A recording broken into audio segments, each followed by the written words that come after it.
Hello, welcome to Old Virginia Homes. Full disclosure, we're not in Virginia.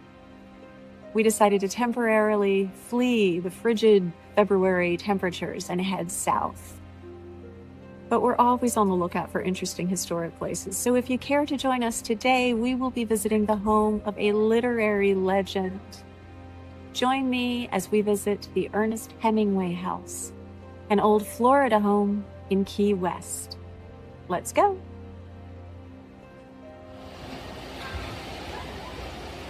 We're as south as you can get in the contiguous United States.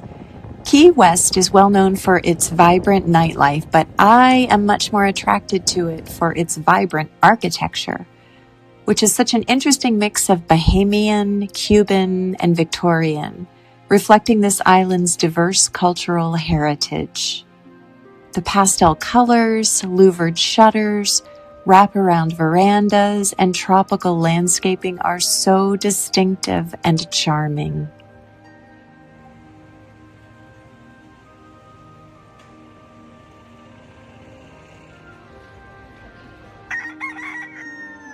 And then there are those free-roaming feral chickens that are descendants of those that were brought over by Cuban immigrants in the 1800s. It's not like we've never seen chickens before, but watching them wander through open-air markets and restaurants, crossing through parking lots, nesting and cock-a-doodle-dooing in upscale neighborhoods, it's pretty entertaining. Key West is just colorful. It's no wonder Nobel Prize-winning author Ernest Hemingway called it his home for more than a decade.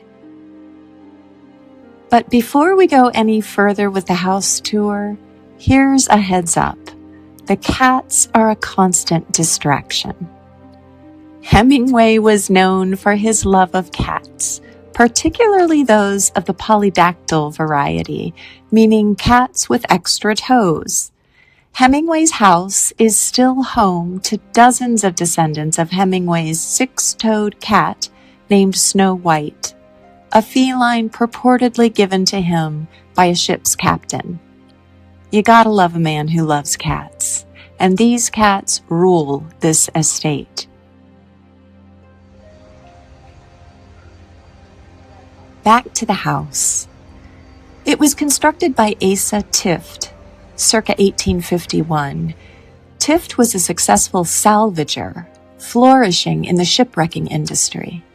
So Hemingway didn't build the home, but I feel like this home was built for Hemingway, or at least very suited for him, mirroring his personality in many ways.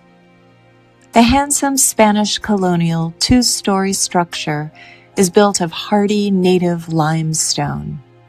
Because the limestone was quarried on site, the house has a full basement, which is unique for a home on the island. The stuccoed exterior is highlighted by coins, these blocks at the corners that serve a structural and decorative purpose. The window arches are topped by keystones, also structural and decorative. The two-story veranda is ornamented by cast iron posts, and the second-story balustrade is wrought iron worked in a heart pattern. All the doors and windows are protected by full-length, operable, louvered shutters.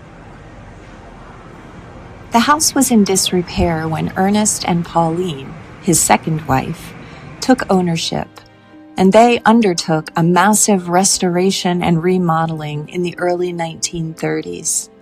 The house was actually purchased for the couple by Pauline's wealthy Uncle Gus. Pauline was a successful magazine journalist and was mother to Hemingway's second and third sons. The ground floor of the central hall plan includes a large living room, dining room, pantry, and kitchen. Does anyone else think that this newel post looks like a lighthouse? I'm not sure if that was intentional, but there is a lighthouse visible from the upper porch. Doors in all of the rooms on both floors of the home open up onto the porches, allowing for much light and airflow. Thank goodness, because Pauline chose to replace the ceiling fans with chandeliers.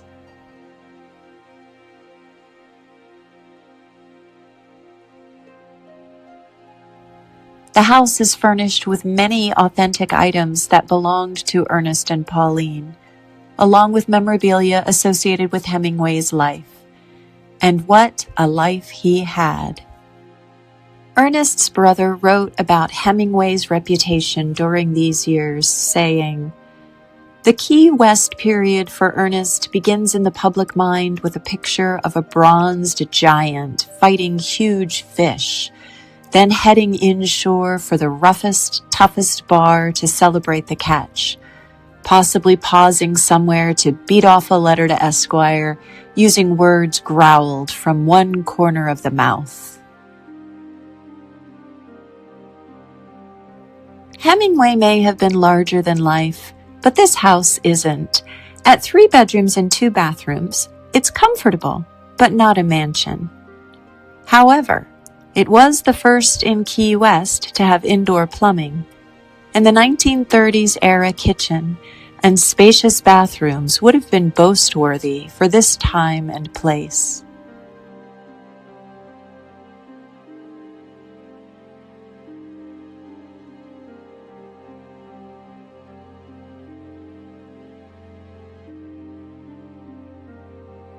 I love these fun Art Deco tiles in this bathroom.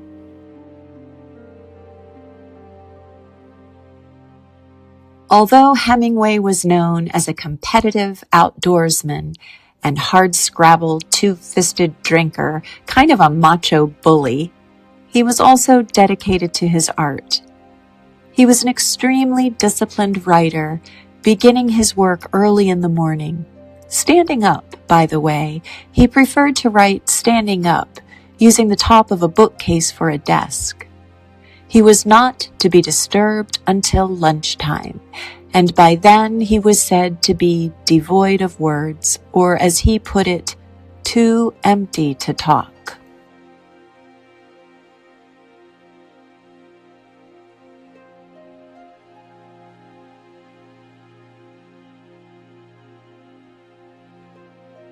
Ernest and Pauline's airy bedroom holds the very bed they slept in, chained off from tourists, but indulging feline residents.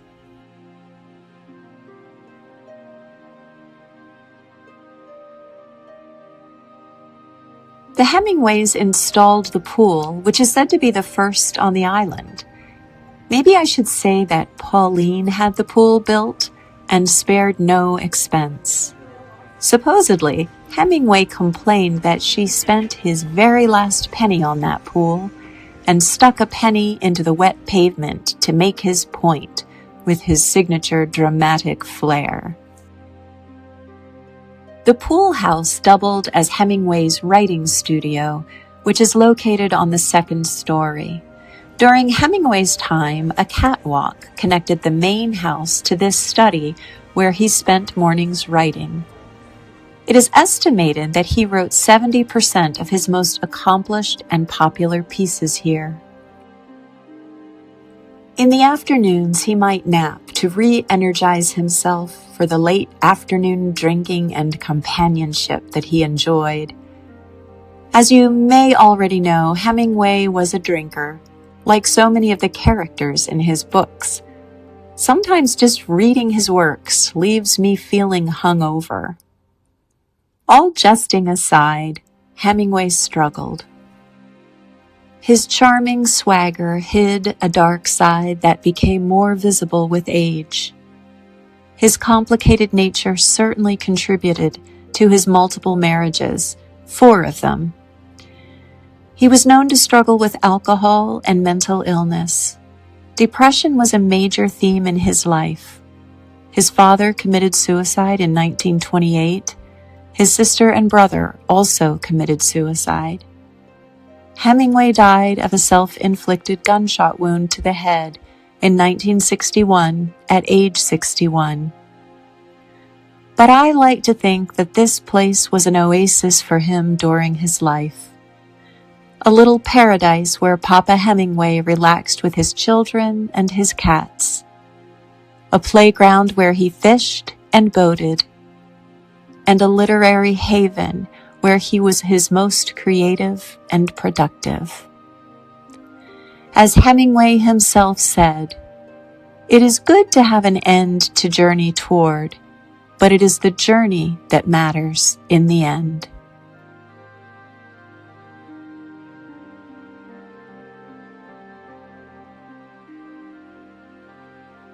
Thank you for visiting Hemingway's Florida house with me, a true treasure in Key West.